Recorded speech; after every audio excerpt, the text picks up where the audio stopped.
I find this extraordinary that there's not even an ambition that by the end of year one we will have 250 people there. Oh no, you do. £300 million that it's cost, and we don't have numbers of how many people are going that way or how many are coming back. And you portray this as a success to the country, do you? Well, let me set that 300. Hey everyone, welcome back to Julian Discourse. Have you ever noticed that when a government policy fails spectacularly, politicians just invent entirely new numbers to hide behind?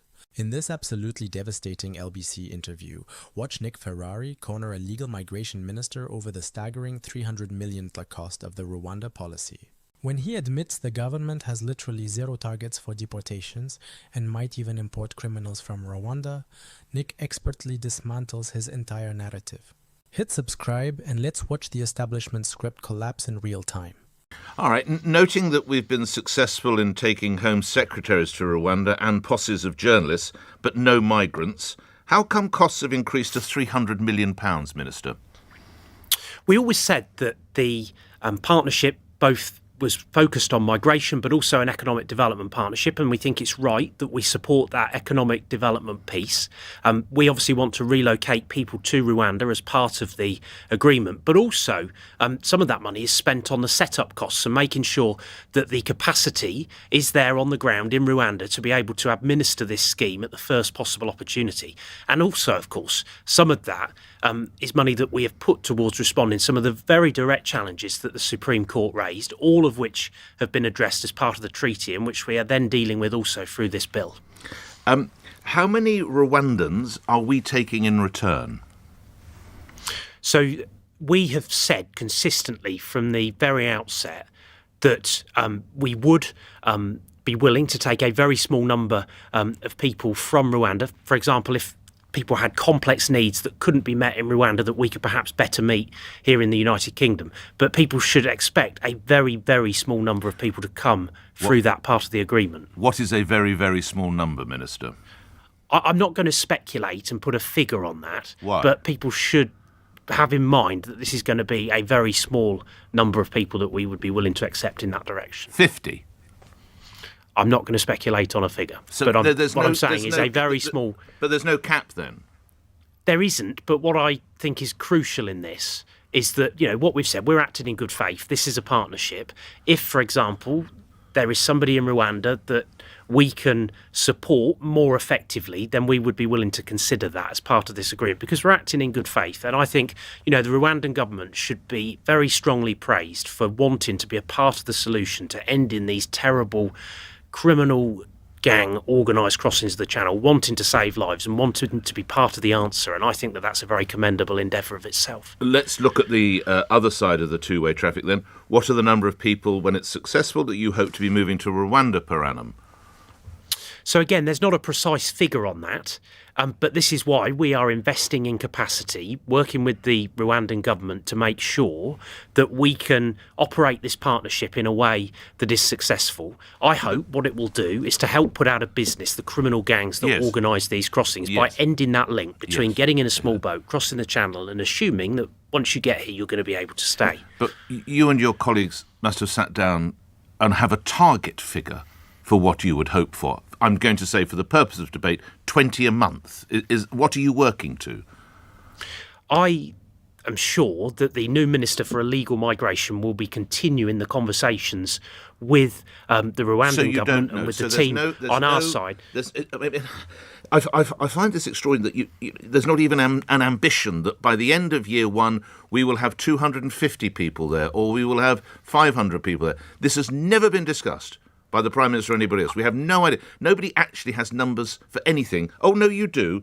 £300 million that it's cost, and we don't have numbers of how many people are going that way or how many are coming back. And you portray this as a success to the country, do you? Well, let me set that £300 million figure, Nick, in context. So at the moment, we are spending £8 million a day on the asylum system. When you consider it against that backdrop, those costs will only go up.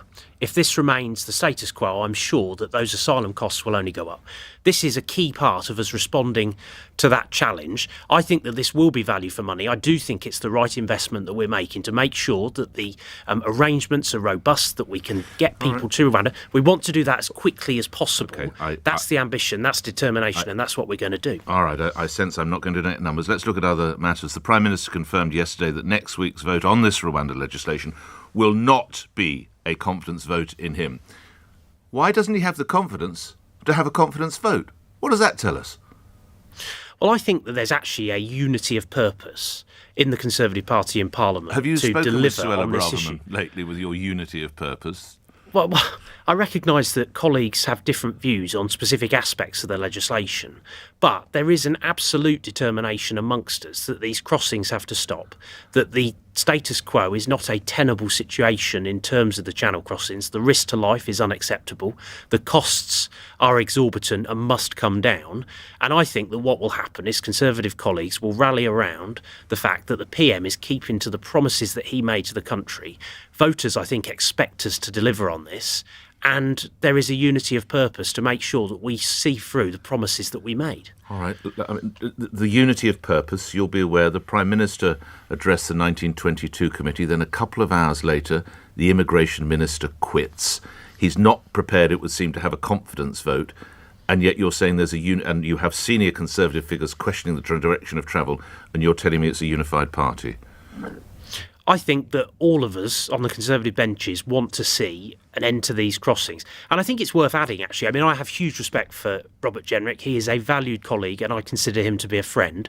We perhaps disagree on elements of this, but I think you also have to look at the fact that Lord Sumption, for example, has come forward and says that he thinks that this piece of legislation will do the job that we intend it to. So there are differences of opinion out there as to that. But I believe that what this will do is assert Parliament's view that Rwanda is a safe country, close off those avenues where people have been getting on the merry-go-round of trying to frustrate their removal from the UK, and help us to make really meaningful progress that I think the public desperately wants to see.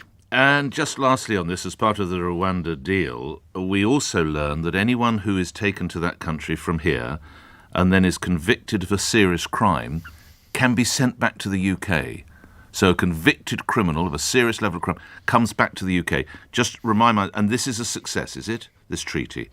So the Supreme Court obviously raised concerns about the issue of refoulement, and we needed to respond properly to that.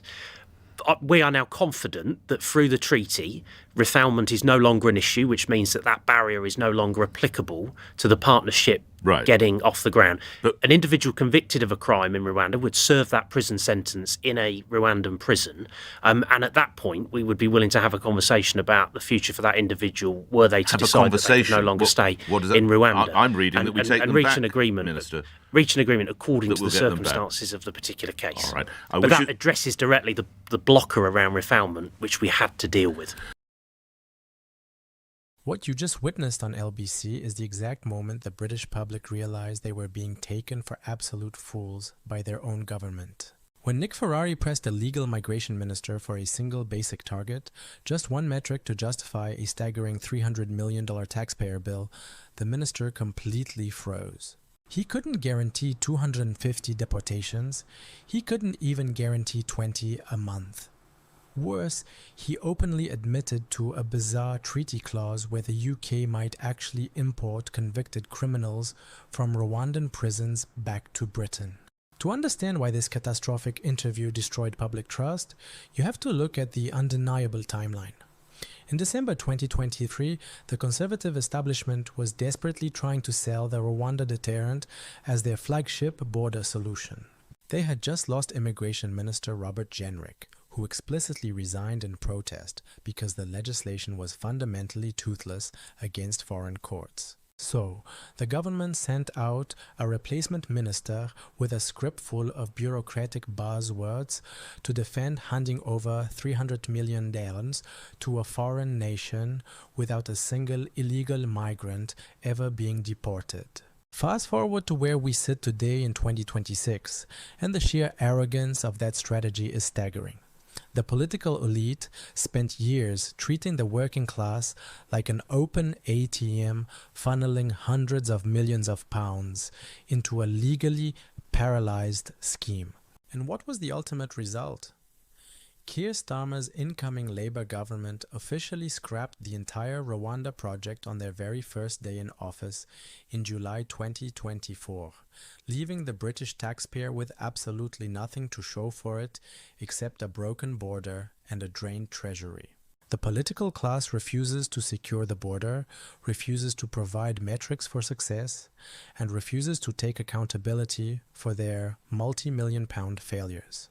They demand your taxes, but they despise your accountability. Thank you for watching Julian Discourse.